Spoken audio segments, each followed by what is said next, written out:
Jack Canfield, known as America's #1 success coach, is the co-author of more than 200 books, including The Success Principles, How to Get from Where You Are to Where You Want to Be, the Success Principles Workbook, and the Chicken Soup for the Soul series, which includes 40 New York Times bestsellers and has sold more than 500 million copies in 47 languages around the world. Jack is a featured teacher in the movie The Secret and has appeared on more than 1,000 TV and radio shows, including Oprah Winfrey Show, Oprah's Super Soul Sunday, The Today Show, Fox and Friends, and Larry King Live. He's conducted live trainings for more than 1 million people in more than 50 countries around the world. He holds 2 Guinness World Record titles and is a member of the National Speakers Association Speaker Hall of Fame. Welcome, Jack. Hey, thank you, Melissa. I want to know before we start, what do you hold your your 2 Guinness World Records in? One was the largest book signing ever done. And then the second one was for having 7 books on the New York Times list on the same week, beating out Stephen King, who had 6. Wow. Okay. So that's why we know that you know success. Yeah. Absolutely. So the first question I want to start with today is, what is your definition of healing? Well, I think that heal comes from the root word whole, which means to be whole, to be healthy. We talk about holistic medicine, holistic practices, etc. But I think health means that we are healed, means we're back to health. We're back to being whole. So what happens is, whether we get a cancer that's basically taking us offline, if we're eating an acidic diet and so all of a sudden we're not feeling well, if we've got organs that aren't working correctly, if we have, psychosomatic illnesses because parts of us, we've suppressed them, we haven't expressed certain emotions, we haven't forgiven people, etc., then we're not whole. And so basically to get everything back in alignment, chiropractors like to get your spine in alignment so all the things are moving. Acupuncturists are putting needles in so the energy moves through the meridians. We meditate to get the energy moving again so that everything's in alignment. So we are literally a physical, emotional, intellectual, spiritual being, everything aligned toward the fulfillment of our purpose, which we can tap into through meditation, through life purpose exercises, things like that. I mean, we could do a whole hour on the word heal, but that's basically what it means for me. Yeah, we could talk about it. And I love that you say in alignment in all these different areas. And we went through all these different, like the physical and the spiritual and the emotional. And because I think what you do with your work is really teaching people how to get into alignment in many ways, right? Like if you think about success, and if we think about like the crisis that we're in, it's because something's not in alignment. Like the world's not in alignment right now. There's so many things going on, right.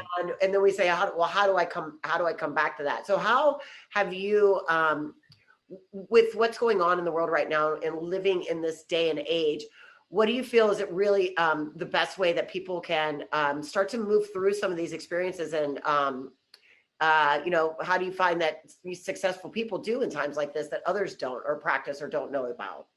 Well, I think the first thing is a premise, an assumption. You have to make a belief you need to have. And I believe this is true. All of the work that's been done with near-death experiences where people have gone to the higher levels of consciousness, when people meditate, when you talk to spiritual teachers that are highly evolved, is that everything that happens to you is happening for you, not against you.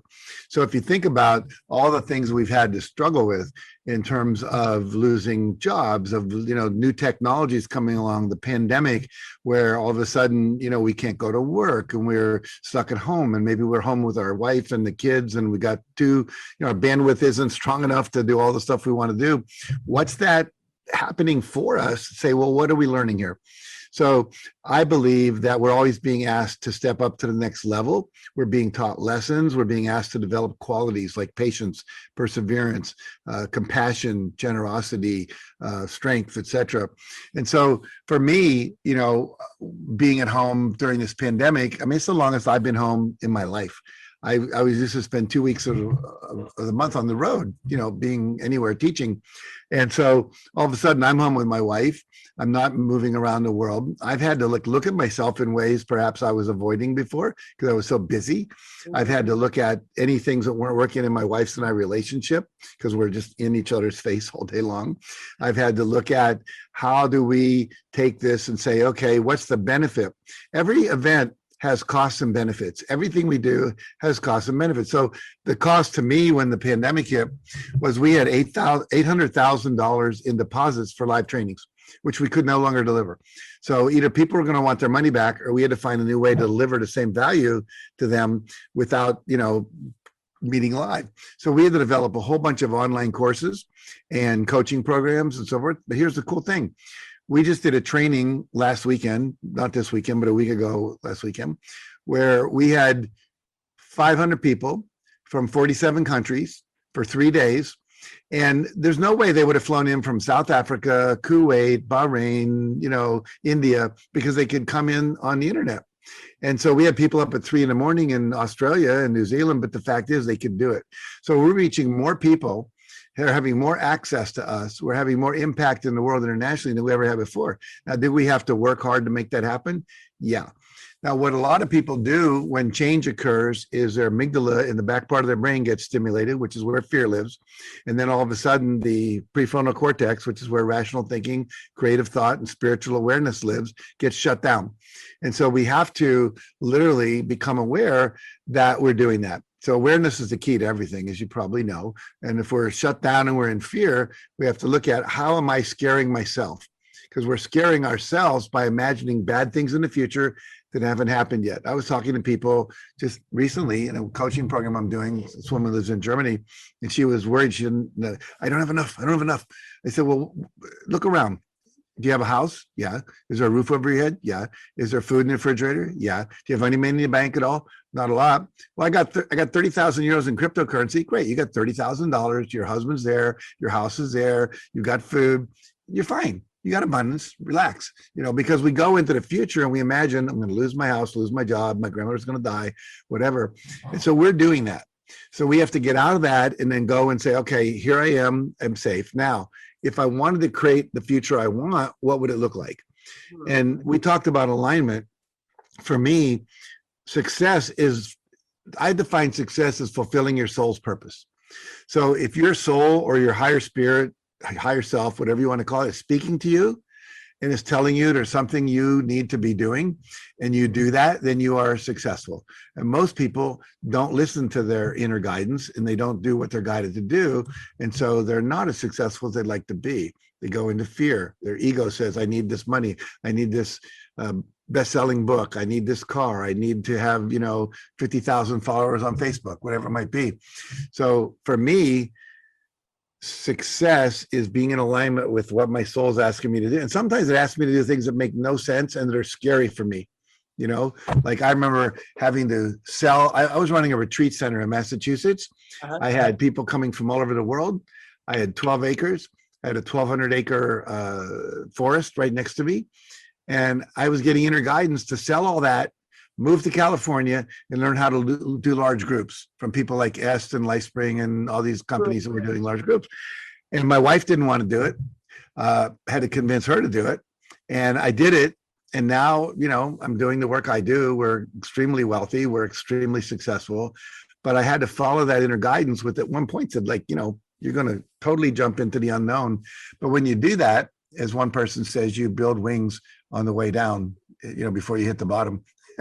That's what we've consistently done. What do you suggest for someone that is like maybe getting this kind of intuition or this guidance that seems totally off compared to what they've been doing, and and take that kind of risk? Like, what do you suggest, or what do you tell people when that happens? Well, I suggest lean into it. Like first of all, you don't have to quit your job tomorrow. If that's what it is. Like, let's say you're getting inner guidance to be a coach or a holistic health healer or whatever. You can start taking classes, seeing people at night on the weekends, and get a sense of, does this really feel right for me? But I always say our body is our field of knowing. And if we're feeling a sense of expansion, we get a sense of aliveness. I just interviewed Susie Batiz a week ago. She is the woman who created Poo-Pourri. And she was the woman who literally was raped at the age of 16. She had 2 abusive marriages. She was, all kinds of bad stuff in her life. And at one point she realized, I'm not doing what I want to do. So she took a risk and she started to do what she really wanted to do. She kind of became a hippie. And if you grew up in Arkansas, that's not really the cool thing to do. So she started getting into essential oils. And then when she realized her husband's poop smelled, she thought, I wonder if essential oils could keep that poop smell out. So she started spraying them on the toilet, came up with Poopery. She's now worth $215 million because she followed. But here's what she said. It was so powerful. She said, ideas are energy. Everything has energy. And if the idea makes you feel alive, that's the universe's way of saying, follow this. If the idea makes you constrict and contract and doesn't feel like it's exciting to you, then don't do it. She's now formed 3 companies, all of which were an idea, but she couldn't wait to get out of bed and do it. You know, most people can't wait to get out of bed and go to work. You know, they're just like, they're not happy about it because they're not doing what they were designed to do. And I believe each person has a unique purpose. And if they're doing that, then every need in the world gets met. But many of us are doing what our parents taught us to do. We did what we thought would make us the most money. We're afraid of missing out on something, so we're doing that. But we're not doing what we're really here to do, and that's why we're not fulfilled and happy. Yeah, I agree.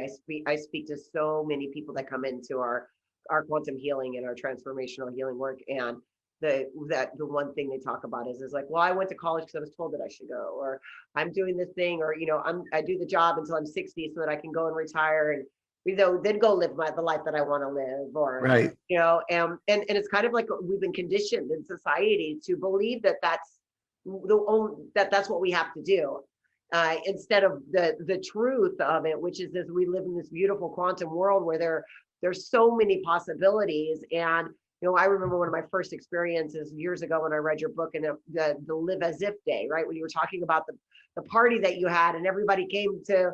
I don't know if it was New Year's Eve or whatever, but you made everybody come as their future selves, and like the experience of that, and just like living into that belief system, and it completely changes everything. Yeah, we call it a come as you'll be party as opposed to a come as you are party. And I first did the first one on the Queen Mary with about, 100 people. And every one of those people, you would know their names, people like Susan Jeffers, who wrote Feel the Fear and Do It Anyway, myself. We all had books we hadn't written. We had made up, like book covers. We're talking about Chicken Soup for the Soul being on the bestseller list, and Susan Jeffers had 3 books, all of which she wrote. And we're going around being our future self. And the biggest problem for most people is they're still living in the old them as opposed to who they want to be. And what we've learned is when you act as if you're already there, it's auditory, kinesthetic, and visual. All 3 modalities are being engaged. I'm talking as if it's 5 years in the future. I'm carrying around objects. I'm acting as if with my body. And I'm literally showing you visual cues. Like we've had people show up with Emmy Awards, Oscars, posters from their concerts they were going to be doing, and it's really, really fun. When we do them in our trainings, we usually end the last night of a 5-day training with that. I can't get people to stop and go into dinner because we do it as a cocktail hour. 2 hours later, they're still going, and what have you done, and what have you done the last 5 years? Because it's so fun. And then all of a sudden 5 years later, I contact people, they've all done it, they've all achieved it. Yep. Cool. It's very true. I started doing that in 2013 before I was ever a speaker. I was living as if like I'm going to be a speaker, and I ended up being international within 2 years of speaking in front of 2,000 people.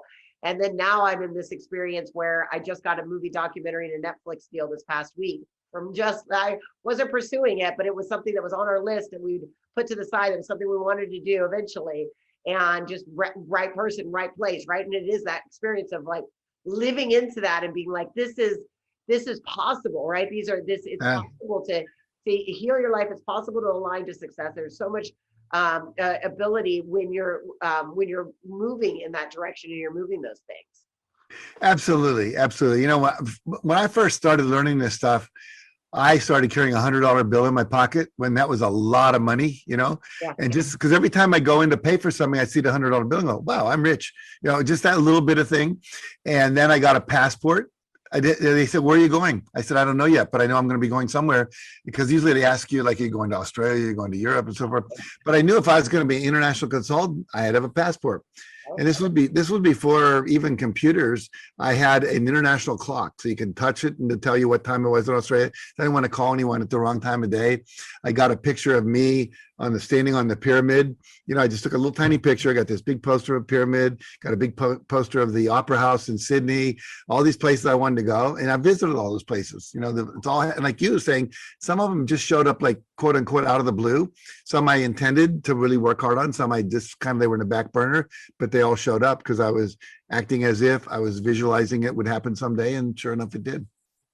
It's a beautiful experience to be able to. So during this last year, what has been one of the biggest lessons that you've learned? I think I've learned, that's a good question. I've learned I'm more resilient than I thought I was. I would say that. I've learned that I can get by on 4 hours sleep for a few nights if I need to. I've learned, because I've had to do that a few times, I've learned that there's nothing I can't confront and come out on the other side of. Because when all of a sudden I had 12 staff, no income, I didn't want to fire anybody. So I said, well, how can we create more income until we get these pivoting things going? So we all joined one network marketing company, and now I get $7,000 a month from that company. Most of my staff's making $2,000 or $3,000 a month from that company as a result of just saying, okay, we're going to sell this. It's an essential oils product, and which I also believe in. And what happens is I just knew, I pivoted very quickly and said, okay, what do we have to do? And I knew in my heart of hearts we could get through it.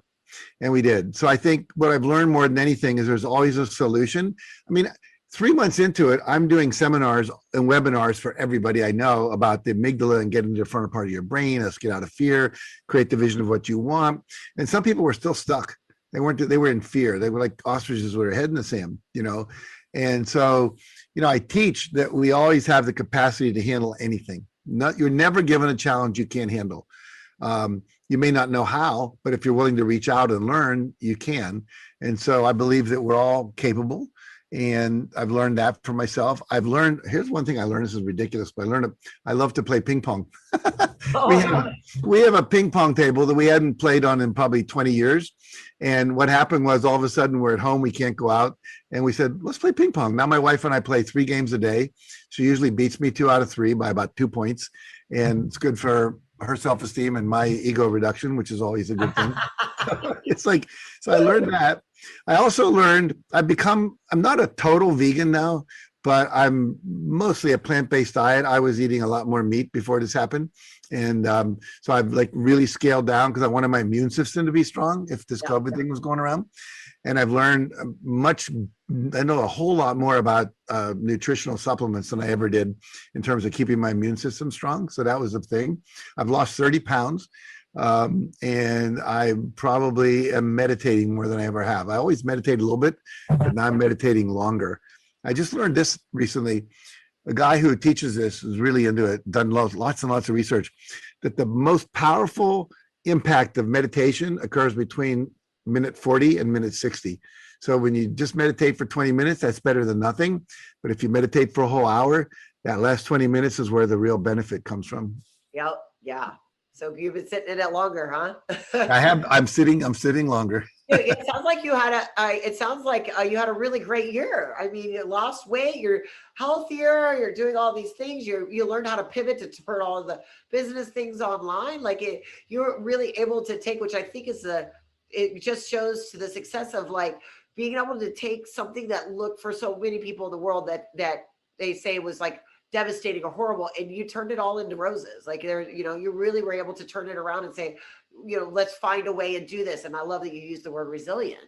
Yeah, I forget who wrote the book. It's all figure outable or something like that, But the idea is a lot of people when it hit, they go, I don't see how I'm going to deal with this, and then they froze, and I didn't know how I was going to deal with it either. But I knew it was handleable, so I started calling up. This is one thing. There was a study done. I did it. And then I found there was a study done as well, but I called everyone I knew and said, what are you doing? What are you doing? What are you doing? What are you doing? What are you going to do? What are you going to do? And that's a thing that I learned that I would say I didn't do as much of, was reaching out and asking for advice, because I was usually the one giving it because I was at the head of my little game here. And so I learned a lot in that process. And we developed a lot of things that I might not have developed the same way as a result of it. And I learned some new technology I never would have learned. I learned I should have invested in Zoom when I didn't. So, you know, but I know how to host a Zoom call and put people into small groups. And, you know, I never knew how to do that before. So like I learned, but I think the main thing for me was just saying, okay, I can do this. And I think most people that I know of think of themselves as more like employees or people that are following a system rather than people that are creating new waves. I read a quote from Muhammad Ali recently. I'll probably butcher it, but it went something like this. Impossible is a small word. No, impossible is a big word used by small people who'd rather live in a world that other people have created than take the courage to create the world they want to live in. Impossible is an opinion, it's not a fact. And then he changed the word impossible to I'm possible. I apostrophe M possible.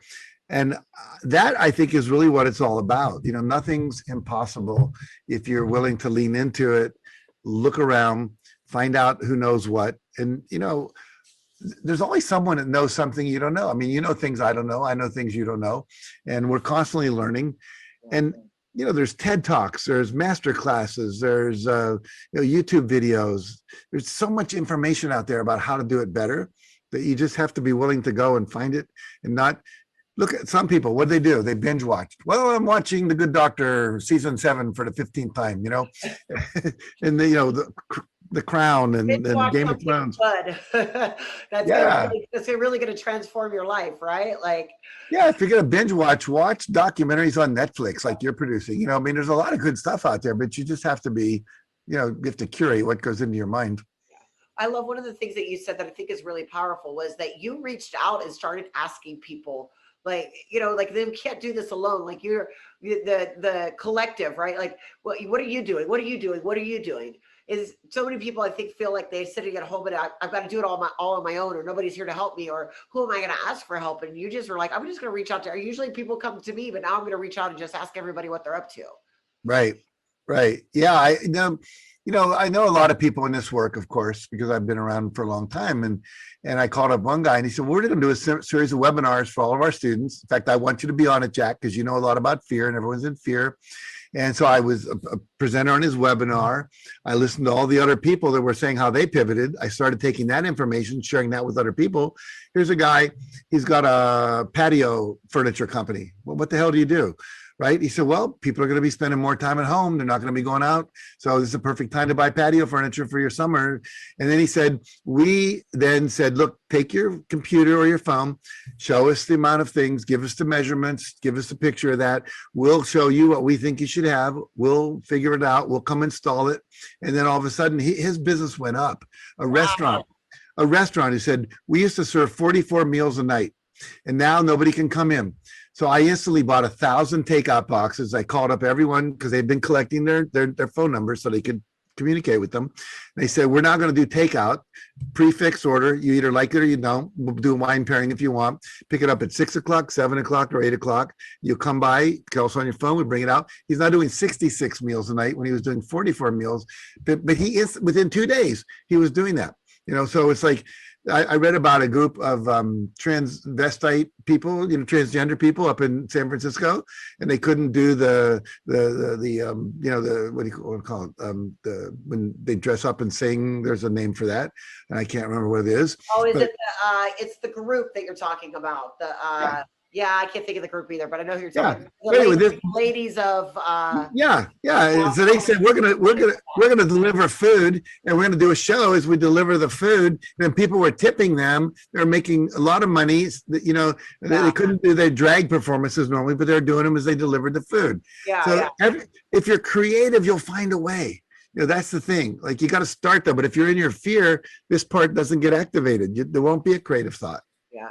Well, that was the same with me. I had to go turn everything online. I went from doing live events all over the world to the same thing as you. Was like, what am I going to do now? So, you know, we ended up coming online and we even birthed a whole new a whole new training and stuff. So it was really cool. So Yeah. you say that visualization is really powerful. It's like one of the ways to really move yourself forward. And you were going to share, talk a little bit Yeah. about Yeah. visualization. We're talking about stepping into your ideal future. So we can do a visualization exercise for everybody that does that. So let me set it up this way. Imagine you're at lunch and you look over and you see Tom Hanks and Steven Spielberg in the same restaurant and they're eating lunch. And I don't know if you've ever been in a restaurant where there's a movie star, you can't not keep looking over at them, right? But every time you look over at them, you notice they're looking at you, and then they look away, because we all do that if someone sees us looking at them.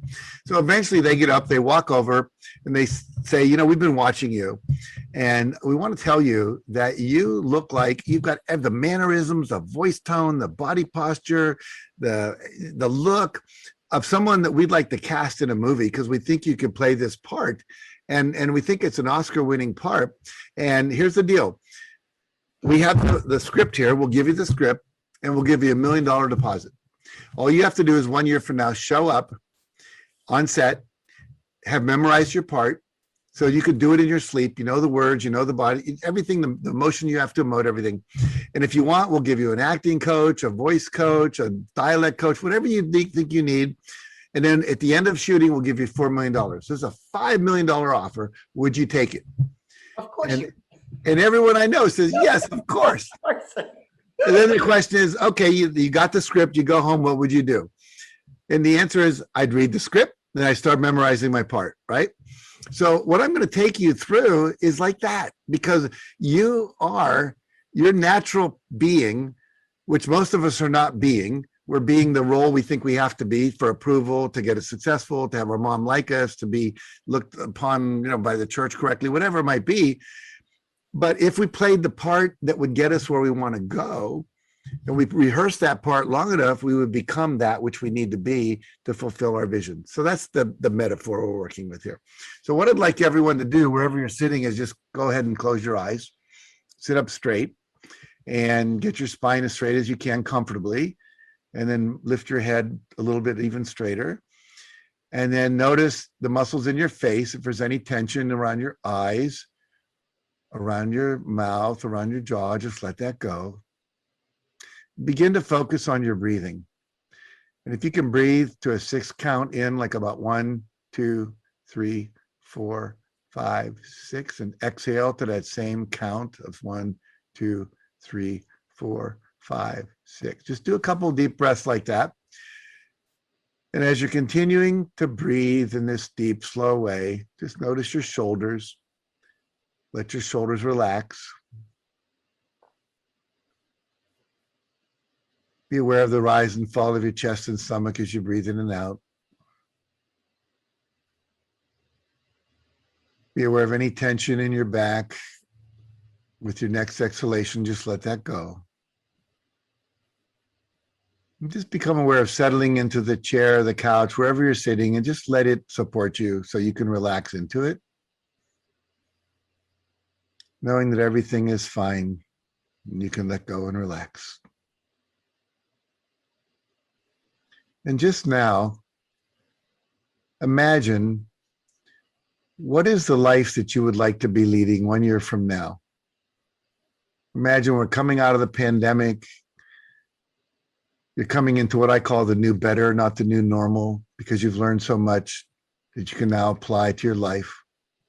What would it look like if you could have anything you want in terms of your job, career, relationships, health and fitness, travel, friendships? Take a moment to just visualize your perfect ideal life. You could have anything you want.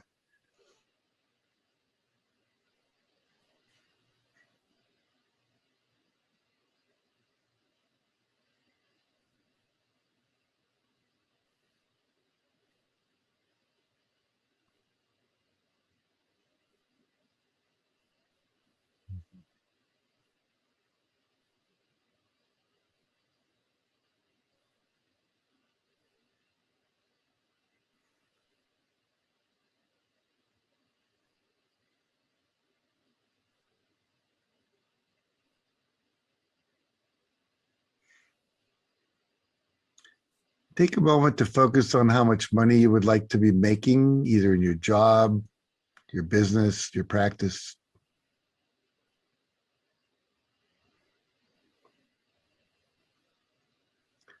Take a moment to walk through your ideal house or apartment. Look at the rooms, the furniture, the art, the appliances.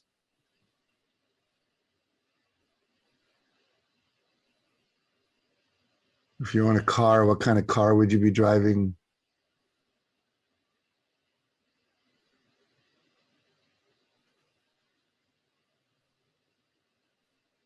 Who would you do business with? Would you have people working with you and for you?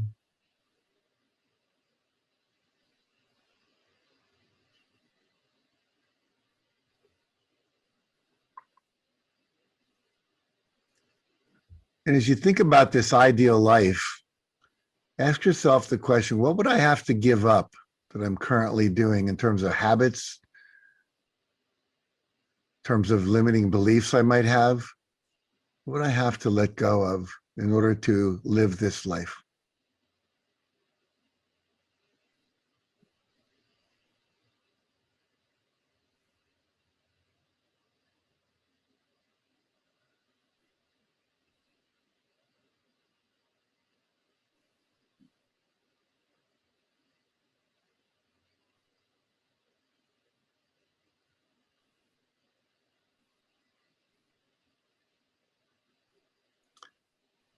And allow yourself to think for a moment, what would I need to add into my life in terms of disciplines, maybe things like meditation, exercise, healthier eating, saying no to people?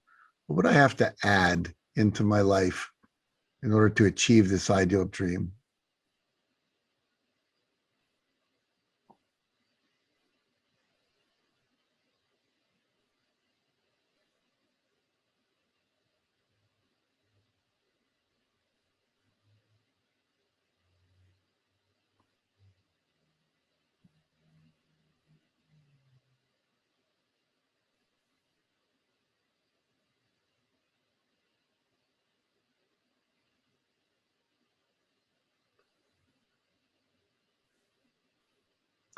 And now imagine you're looking at the person you would have to become, the person you would have to become in order to be living this dream, living this life, the person you would have to become.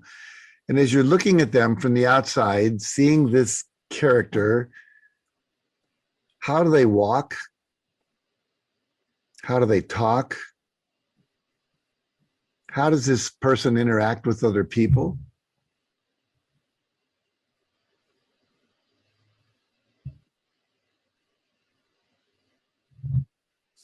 How do they ask for what they want?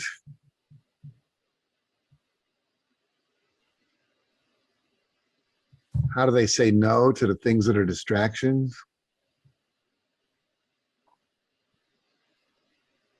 What's their attitude about life? How do they show up?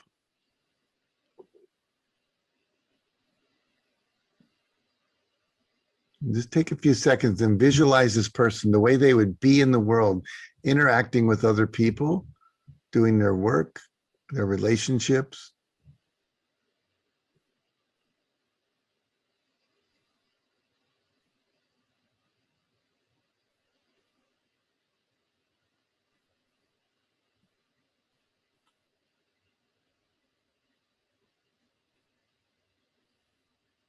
What qualities would they be expressing? Qualities like perseverance, joy, enthusiasm, courage, whatever they might be. What qualities would they be expressing in their beingness?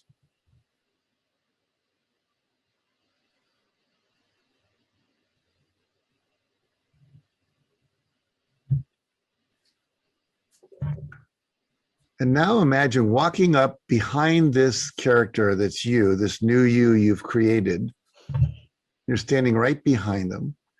And imagine you could just unzip them right down the back and step into them like stepping into a suit of clothes, so that you would now embody all these qualities, these characteristics, this mindset, these new disciplines, these new ways of acting and being in the world. Really step into that body. Let every cell in your body be infused with those feelings and qualities, commitments, mindset, beliefs. Notice what it feels like to be that person.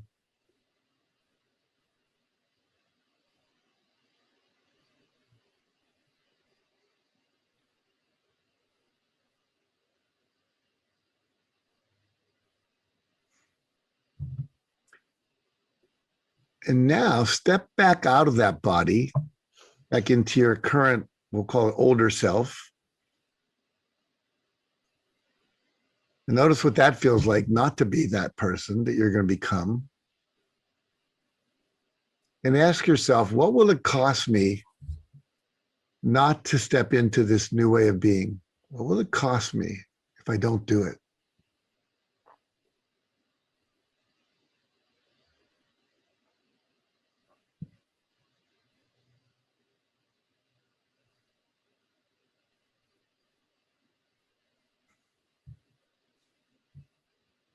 And now, if you're willing to become this new person, to step into this new way of being, to commit your life to being this fully actualized person that you are, which is really just allowing yourself to be your natural self. Once more, step into that body. Feel the feelings of being this new you. And realize it is your choice. This is what's possible for you if you choose to do the work.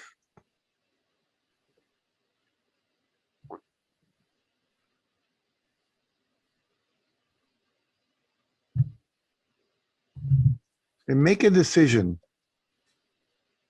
Am I willing to do the work? And if you are, just say, I choose to step into who I truly am, to express myself fully in the world, to live my dream, to make an impact in whatever way I do by being myself, following my heart,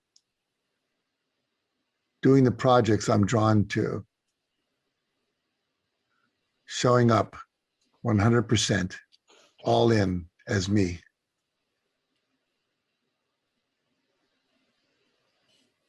Whenever you're ready, taking as much time as you need, just begin by, your eyes are still closed, stretch your arms and legs a little bit, wiggle your toes and fingers, focus on the in-breath and the out-breath, feel the rise and fall of your stomach and chest as you breathe in and out. And whenever you're ready, just open your eyes and come on back into whatever room or space you find yourself in. Oh, I like my future self. Good. I like myself now, and I like her even more. Good for you. I love it. That's great. How fun. That was amazing. Thank you so much for sharing that, Jack. My pleasure. If you love this episode of Quantum Miracles Mastery, or get to step into your future self and talk about how to be successful during a crisis, then please share this episode and this docuseries with everyone that you love, so that we together can create a conscious revolution of healing in this world, because we all need it right now. So Jack, are you ready for what we call our lightning round? Sure, why not? Okay. So a miracle is? Something I experience every day. Ooh, your definition of spirituality? Living fully, allowing whatever guidance comes through me to be manifested in my behavior. People get sick because? They don't express the truth of their life and their feelings and their being. One daily practice, ritual, or thing you cannot live without? Meditation for me. One truth that you would leave for all of your friends, family, and humanity to know? You have everything you need to do anything you want, as long as you have the courage to pursue it. Awesome. And our last question for the day is, tell us something that you have coming up that you're super excited about. Well, we always have everything coming up all the time, lots of online courses, but we're training trainers right now to teach my work. We trained over 3,500 people online and in person. They're certified in 107 countries. I would love to have you come learn how to teach the success principles. Just go to jackcanfield.com and you can learn about it. We'll have it there for you. Yeah, and if you want to just pursue, like I do it free 10-day transformation, you just go to jackcanfield.com/transformation. You'll get a 3-minute video every day with one of my success principles, and it shows you how to integrate it into your life for that day. And at the end of 10 days, I promise you, you won't be the same person you started out as. I've done it. It's awesome. And I have the workbook and the success principles and all the other things. So trust me, the processes work. So go do that 10-day transformation and go to the link below to grab and head over to Jack's site for that 10-day transformation and for all these wonderful things. Thank you, Jack, so much today for your magic and miracles and your wisdom. Really appreciate it. Thank you for the opportunity, Melissa. You take care, my love. You too.